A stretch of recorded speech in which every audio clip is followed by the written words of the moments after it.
Hi, my name's Blandon Ray, and in this video I'm going to try and answer a couple of questions that I think people in non-monogamous relationships get a lot, which are basically how do you define your relationship or your relationship style, and how did it get that way? So, in short, I guess I'd say I identify as polyamorous, and there are, of course, a lot of different ways of being polyamorous, and people say polyamorous or non-monogamous, and I guess to some people those terms are sort of interchangeable, but for me a big part of it is that I try to be non-hierarchical, and what that means to me is, well, first off, I'm married. I've been married for 12 years, and even though a lot of people that are married and polyamorous consider the marriage to be the quote-unquote primary relationship that takes precedence over the others, neither my wife nor I think of it that way.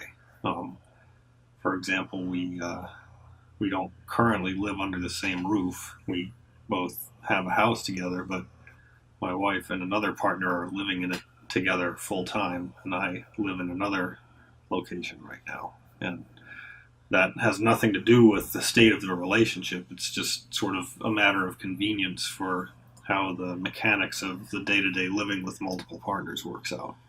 So, without going into excessive detail about that, I guess that brings us to the second question, which is how did it get that way? So, of course, like I said, I'm married, and for the bulk of our marriage up to 3-ish years ago, I guess, my wife and I both considered ourselves monogamous, but the whole idea of being non-monogamous or polyamorous, I guess I would say it kind of snuck up on us in stages, so to speak. So, over the years of our relationship and our marriage, both of us had gotten pretty close, like on a friendship or emotional level, to other people apart from each other. And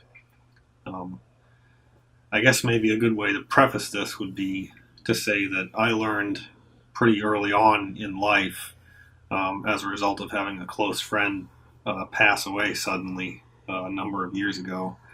One of the lessons I took away from that was that I don't ever want to waste or squander or let go of the opportunity to be close to somebody in whatever way it works out for us, because you never know what's going to happen. You never know what twists and turns life is going to take.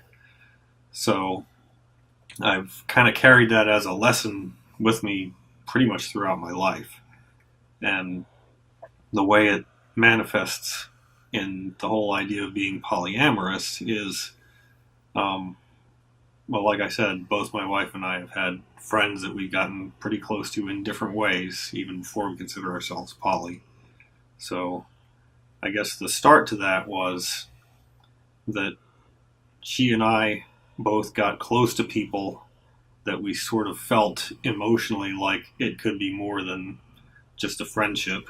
And we started talking about that kind of a little at a time. And I guess even though I said it didn't happen all at once, I think there was a moment there where when we were talking about it more and more, we just sort of looked at each other and were like, you mean we're kind of thinking the same thing? Oh, thank God. But so, there was one relationship, at least in her case, that sort of became, a relationship as opposed to just a friendship, after we started discussing the idea of where that might go. And once we talked about how that might go in the future, I kind of came to realize that that was something that was interesting to me too. And, I wouldn't necessarily say that I asked her for permission to date other people. It was sort of like, like we arrived at it in tandem, so to speak. And at the beginning, I kind of felt like, well, the couple relationship or the marriage is the primary one, and the other ones all have to be complementary to it. But over time, like the way the reality of that shakes out when you start doing it, over time, that idea sort of fell away. And one of the most important lessons that I've learned, and I think this is true of monogamous relationships as well as non-monogamous ones, is that you can't force a relationship into a box. You can't make it be something that it isn't going to be naturally, emotionally for the people in it. So what that means is that, trying to arbitrarily designate one to be the primary is just kind of a recipe for disaster, or maybe not disaster, but at least disappointment. So, and I'm going to yet again plug the book More Than Two. And I say plug because, I was lucky that it was one of the first books I read on this topic. And it's been a huge, helpful resource in sort of learning from other people's mistakes and figuring out how the best ways are to do these things, or at least how not to do them. So one of the really important things that they say a lot in that book, in addition to not being able to force relationships into boxes, is that there are a lot of different ways to measure whether a relationship is successful.